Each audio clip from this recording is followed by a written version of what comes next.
আজ থেকে প্রায় ৫,০০০ বছর আগে প্রাচীন মিশরে এই পিরামিডগুলো বানানো হয়েছিল।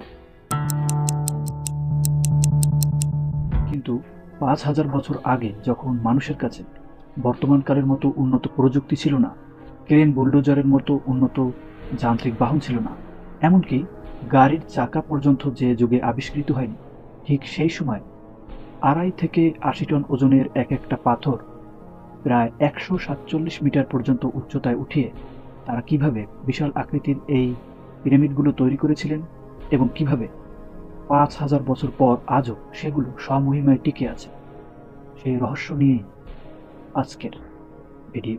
The Great Pyramid is arguably the most enigmatic structure on the face of the Earth. Built around 2500 BC, it is the tallest structure on Earth for more than 3,500 years. Built as gargantuan tombs of shining white limestone, the pyramids were designed to hide dark secrets of the dead,